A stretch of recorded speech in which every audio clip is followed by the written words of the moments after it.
6 o'clock, the time when the sky usually blushes gold and soft pink. Yet today the horizon refuses to breathe. The darkness lingers stubbornly, like a curtain that will not lift. The birds know before we do. They do not sing. They do not flutter. They wait, sensing something ancient and wrong in the air. Across the world, alarms sound faithfully. Yet beyond the curtains, nothing answers. No warmth. No glow. Only a sky that refuses to wake. She parts the curtains expecting morning.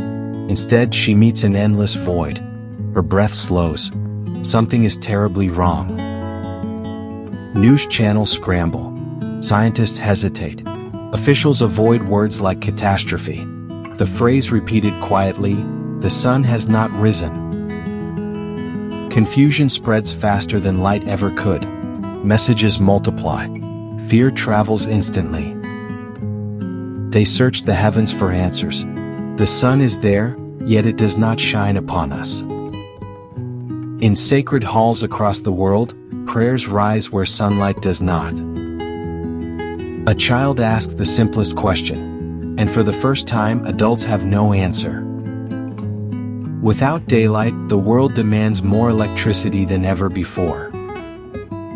Flights are suspended. Pilots refuse to depart into a sky that behaves unlike any sky before it. Departure boards glow, but nothing moves. Humanity, once so restless, stands still. The fields feel it too. Crops that lean toward light now face only shadow. Farmers stare upward, calculating losses they cannot yet measure. The sea, usually glittering at dawn, lies dull and metallic. Even the water seems confused, as if waiting for permission to shine. With no warmth rising from the horizon, the air turns sharp. People wrap coats tighter, sensing something more than cold. Governments gather. Words like solar anomaly and atmospheric interference float across polished tables. Yet certainty remains absent. Panic manifests physically. The human heart, built to trust the rhythm of sunrise, falters when that rhythm breaks. Markets respond brutally. When the sun fails, confidence follows. In the absence of the sun, people create their own light. In the absence of the sun, people create their own light. There it is, a vast solar veil, something unseen, something unexplained, blocking the sun's reach. Is it cosmic dust? A magnetic disruption? Or something far stranger? The strain proves too much. Entire districts fall silent. Fear moves swiftly. Shelves empty. Voices rise. When light disappears, instinct replaces logic. Yet in shadow, kindness shines. A small torch changes hands, a reminder that even in darkness, humanity refuses to vanish. They recreate what they miss most, bold yellow circles, rays stretching proudly outward. Perhaps children understand hope better than adults.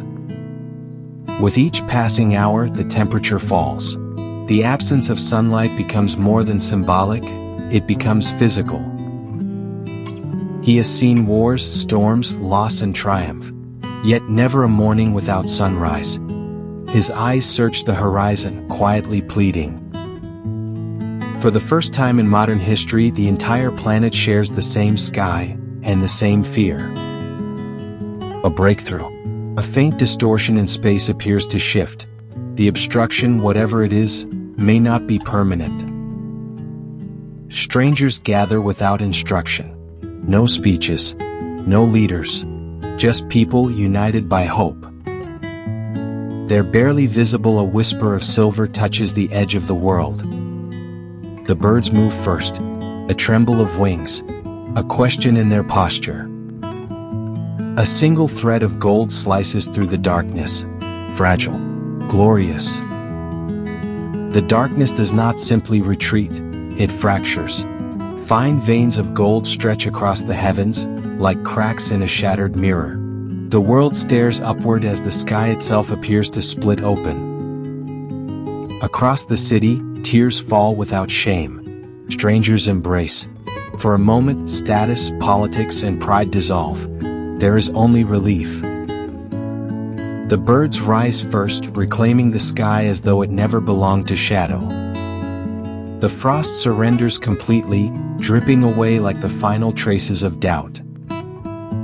In distant fields, a farmer removes his hat and breathes deeply. The earth, once silent, begins to feel alive again. Market steady. Confidence returns cautiously. Even numbers seem to respond to the warmth. The children burst into laughter as though they never doubted. Their drawings were promises, and the promise has been kept. Sacred spaces glow once more. Whether by science or faith, gratitude fills the air. The explanation arrives, a rare cosmic dust veil drifting briefly between Earth and Sun. Temporary, natural, harmless, yet unforgettable. The streets appear unchanged, yet something subtle has shifted. People walk slower. They look upward more often. A simple smile carries new weight. Shared vulnerability has woven invisible threads between strangers.